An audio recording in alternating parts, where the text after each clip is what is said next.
Endubiso. Kugenda mu mukaaga tifama ekintu eky'omuziki.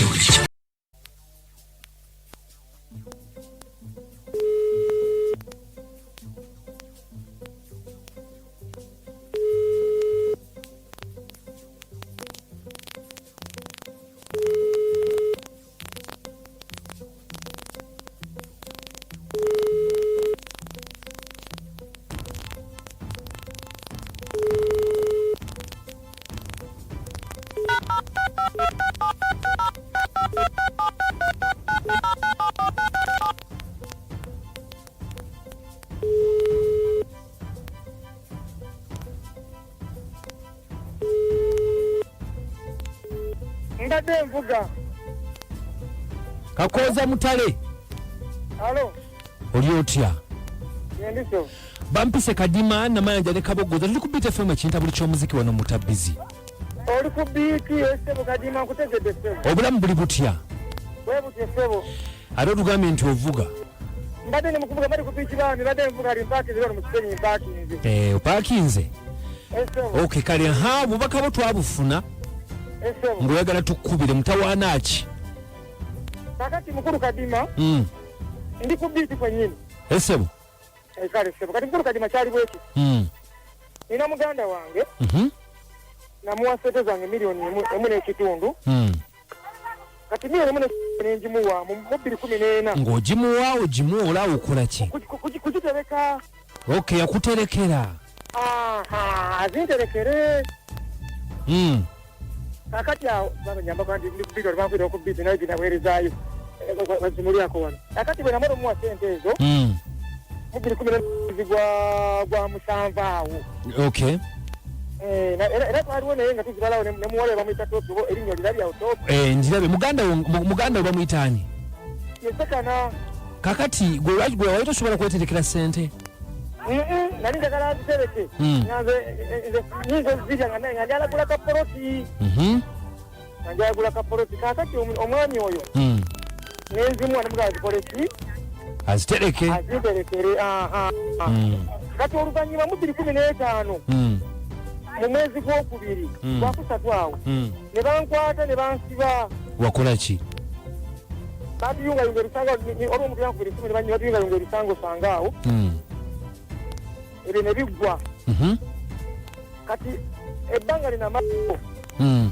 Nakozesa bateze nagamba sente. Yazikozesa musobonya okunzizayo oma mukulu Kadima njagala nkubuuza. Omuntu bakusibye emyaka 4 n'ekitundu. Omuntu aba alina kyakuyambye mu kkomera. Bakusibye n'ekitundu? Emyaka 4 n'ekitundu. Banga ngali alirene. Kati bwavaayo n'agamba sente takyazina yazikola atya? Yazikozesa simanyi mbu yanyamba okuva mu kkomera ate yanyamba kigakooto omusango yagugoba. Gwali musango ki?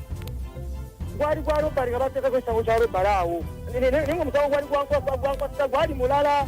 Okay. Kati nzagere kibamanyi nnyo mu kibuga wano nduddemu emyaka giringa nga 3. Kibuga ki? Wano mu Kampala wennyini wano ku Mini-Price mazeyo emyaka 3. Okay.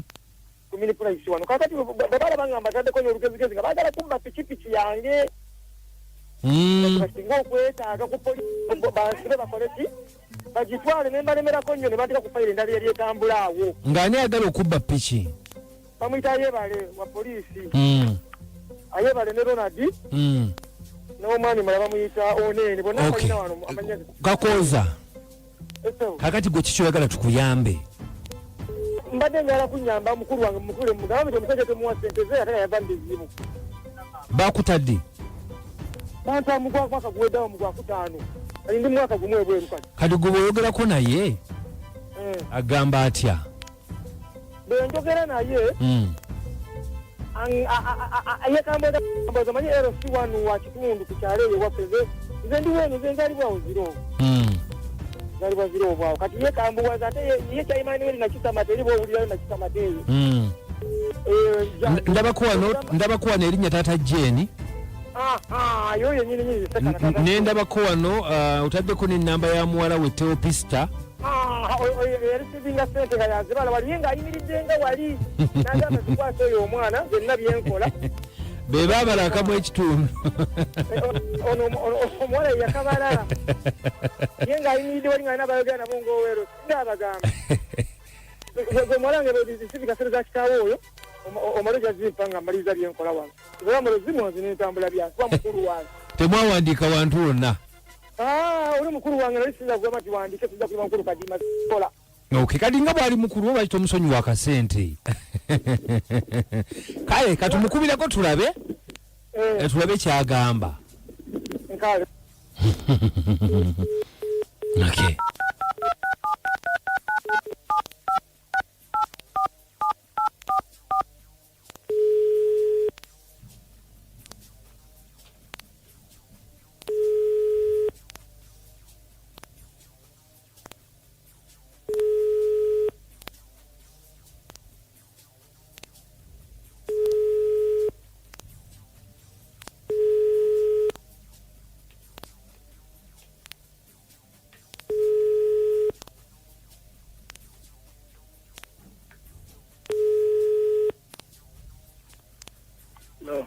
Tata Jeni. Aya. Nkulamusizza. Aya. Bampise kadima na mayanja ne kabogoza tuli ku Beat FM wano. Wa? Ku Beat. Beat. Tata Jeni. No. Tata Jeni. Kulira. Muganda yatukubidde essimu wano bamuyise Isima. Isima natugamba nti wamulyaza amanya sente ze milioni mu n'ekitundu. Kwegamba olinga yazibba. Mbu bwe yali musibe mu kkomera mbu mwazikwasanga ne muwala Oteo Pistono yazibalanga. Naye n'atunyonyola nti wambu wazimu lyaza amanya n'ayagala twogereko naawe ensonga ziri zitya wamma. Kyomba mukola mu Buganda yawe ko yekolera. Kubanga leo twali mu lukiiko nga abiri olw'ekikata yabyogera era twamugato yogereko sene ngejira musasulamu gatagala yogerako yebuzabuza nadduka mu lukiiko. Yajja mu lukiiko lw'ekika. Nga abiri omwezi ogwede. Abiri. Kakati ye kiki ennyo. Nze bitu ekizibu kyekimanyi kubanga siganda akiza ntubalagana nasone balance ya milioni nga 5. Okay, bwe mubalagana. Omubanja nayo milioni nga 5. Naye ajja kujja tuogere kale. Okay, kakati Tata Jeni. Tata Jeni. Muzei. Tata Jeni. Takujeko. Sebu. Tata Jeni.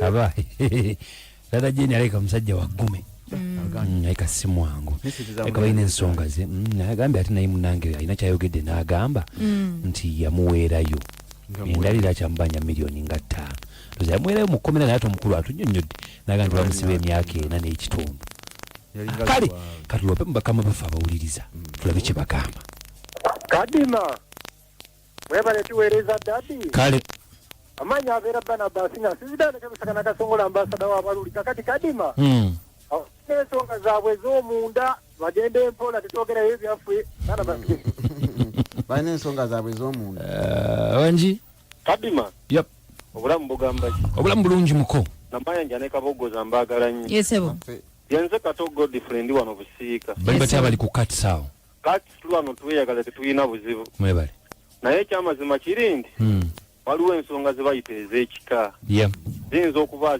mu kika zibatawanya nze Kato Godfrey busiika okay webale nnyo munaffe Kato Godfrey busiika bali awo Cats Property batulabire bagenda tubatumidde busiika awo mu tawuni wangi yoli mukama wange gye tuli sagala Kadima nkwagala nnyo mukama wange naffe tukwagala kale nakati Kadima ogamba omukulu yalamwa anamulabika ku siteeto ente naffe tulabanga ate azima olabaga nti ambanja butaano kati kale bitweraliikirizaamu wangi alo Kadima yep bampita Masembe Jungo wano makanika naye ssebo omwami oyo alinganga kyeyamaanyi oyo muyaaye nze muwulidde ate ose buunamu.